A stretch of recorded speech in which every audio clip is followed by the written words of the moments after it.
365 대화를 위한 성경 통독 시간입니다. 10월 6일 279일 차입니다.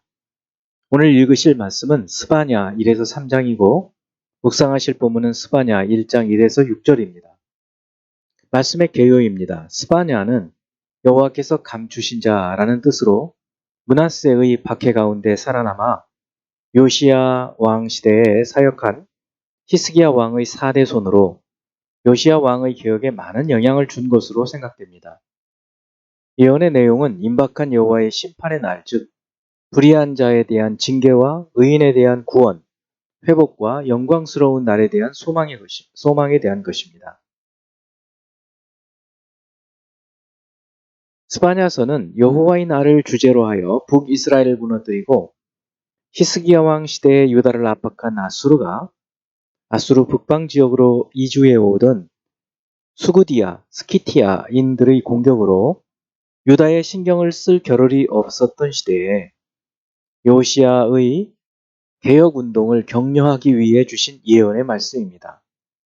1장 1절은 저자의 배경과 시대에 대한 표제, 2에서 6절은 온 세상과 유다에 대한 심판 선언입니다. 7에서 13절은 임박한 여호와의 날과 심판당할 자와 심판의 구체적인 모습, 14에서 18절은 임박한 여호와의 날의 성격과 그날에 일어날 참상에 대한 것입니다.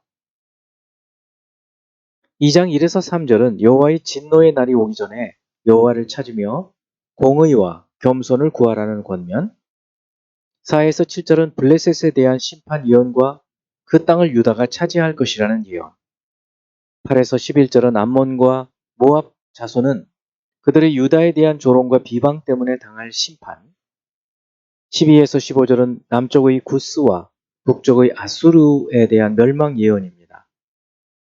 3장 1에서 5절은 회개의 경고를 무시한 유다에 대한 심판 예언, 6에서 8절은 이방에 대한 심판과 택한 백성이 돌이키도록 기회를 주셨지만 거역하여 분노를 쏟으시겠다는 말씀입니다. 9에서 10절은 이방인들이 여호와의 이름을 부르며 섬기게 될 것을, 11에서 13절은 교만한 사람은 없애고 겸손한 사람은 남겨놓겠다는 말씀입니다.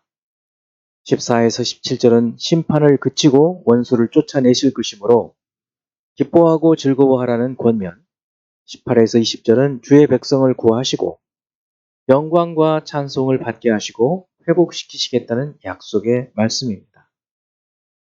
이제 예수 그리스도를 닮아가고자 하는 우리의 목표를 향한 여행을 위해서 질문하고 대답하는 시간을 갖습니다. 첫 번째, 스바냐 1장 4절. 내가 유다와 예루살렘의 모든 주민들 위에 손을 펴서 남아있는 바알을 그곳에서 멸절하며 그마림이란 이름과 및 그 제사장들을 아울러 멸절하며. 여기서 남아있는 바알, 그마림이란 이름, 그 제사장들이 가리키는 것은 무엇일까요? 남아있는 바알은 요시야 왕의 개혁 후에도 파괴되지 않고 남아있던 바알 우상, 그리고 그 우상을 숭배하는 잔존 세력을 의미합니다. 그마림은 우상을 섬기게 한 제사장들이라는 호칭이죠. 그 제사장들의 호칭입니다. 또 그 제사장들은 그마림이라고 불리는 타락한 여호와의 제사장들을 말하고 있는 것이죠. 두 번째, 1장 7절. 주 여호와 앞에서 잠잠할지어다. 이는 여호와의 날이 가까웠으므로 여호와께서 희생을 준비하고 그가 청할 자들을 구별하셨음이니라. 여호와의 날, 희생을 준비하는 것, 그가 청할 자들은 각각 무엇을 지칭할까요? 여기서 여호와의 날은 남유다에 대한 심판의 날을 의미하고 희생을 준비하는 것은 희생제물을 준비하는 것인데 그 희생제물은 하나님께 범죄한 유다 백성들을 말합니다.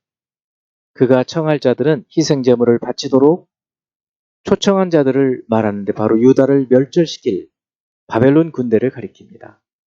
그러나 이 예언은 더 궁극적으로 세상의 종말에 악인들이 살육될 것을 보여주고 있습니다. 세 번째, 2장 11절.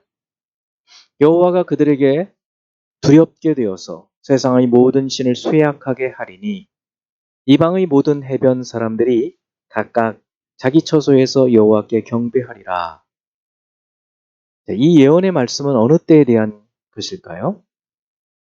4장, 2장 4절에서 15절은 유다를 대적한 주변 국가들에 대한 심판 예언이지만 이 11절은 이방의 모든 사람들이 여호와를 경배할 것에 대한 예언으로 하나님의 최후 심판 이후에 올 그리스도의 나라에 대한 예언입니다. 그리스도의 재림과 악인의 멸절 이후 이방의 모든 사람들이 여호와를 경배하게 될 것을 보여주고 있습니다.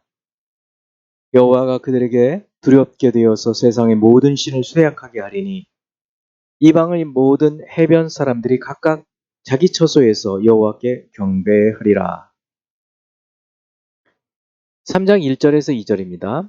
패역하고 더러운 곳 포악한 그 성읍이 화 있을진저 그가 명령을 듣지 아니하며 교훈을 받지 아니하며 여호와를 의뢰하지 아니하며 자기 하나님에게 가까이 나아가지 아니하였도다. 이 3장 1에서 7절의 심판 선언은 누구를 향한 말씀이고 이 이유는 무엇일까요? 자, 이 심판 선언은 예루살렘에 대한 심판 선언입니다. 그리고 그 이유는 반역, 패역하고 죄로 더러워졌고 학대와 압제가 거듭되는 성, 여호와 하나님의 명령을 듣지 않고 교훈을 받지 않고 여호와를 의뢰하지 않고 가까이 나가지 않기 때문입니다. 이 4절까지 계속해서 심판의 이유를 제시하고 있습니다. 이스바냐는 예레미야서라든지 또 요시야 왕 시대의 여러 예언서와 아주 맥을 같이 하고 있는 하박국서에도 그렇고요. 당시에 공의와 정의가 실종된 유다 사회에 대한 경고의 메시지죠. 다섯 번째, 3장 10절. 내게 구하는 백성들 곧 내가 흩은 자의 딸이 구스강 건너편에서부터 예물을 가지고 와서 내게 바칠지라. 여기서 내게 구하는 백성들 곧 내가 흩은 자의 딸은 누구를 지칭할까요? 여기 구스가 나오는데 구스는 이스라엘의 남쪽으로 당시에 가장 먼 나라를 가리키는 말로 땅 끝에서 오는 이방인을 의미합니다. 그러므로 첫째는 구절의 여러 백성들과 같이 이방 민족들을 가리키는 것으로 볼 수 있습니다. 두 번째는 이방으로 흩어졌던 이스라엘 백성들을 또 가리키는 것으로도 볼 수 있죠. 내게 구하는 백성들 곧 내가 흩은 자의 딸이 구스강 건너편에서부터 예물을 가지고 와서 내게 바칠지라. 이제 한 구절의 말씀을 묵상하여 교훈으로 삼고 기도하는 시간을 갖습니다. 3장 20절. 내가 그때에 너희를 이끌고 그때에 너희를 모을지라. 내가 너희 목전에서 너희의 사로잡힘을 돌이킬 때에 너희가 천하 만민 가운데에서 명성과 칭찬을 얻게 하리라. 여호와의 말이니라. 스바냐는 유다에 대한 심판 선언을 예고하는 말씀이지만 그러나 결국은 하나님께서 다시 남은 자들을 돌이키고 흩어진 사람들을 모을 것이다. 그리고 이방인들까지 하나님께서 구원으로 인도할 것이다. 라는 말씀이죠. 자, 이제 기도하는 시간을 갖습니다. 사랑하는 하나님 아버지, 주의 백성들이지만 주님을 거역하고 주를 떠난 자들에게는 하나님께서 징계하시고 심판하시는 것을 봅니다. 저희들도 끊임없이 우리 스스로를 돌아보며 주께서 허락하여 주신 그 하나님의 자녀의 기쁨, 그 구원의 감격을 늘 기뻐하며 동시에 주의 말씀을 따라 우리가 어떻게 살아가고 있는지 늘 돌아보며 살아갈 수 있는 저희들이 되게 하여 주옵소서. 예수 그리스도 이름으로 기도합니다. 아멘.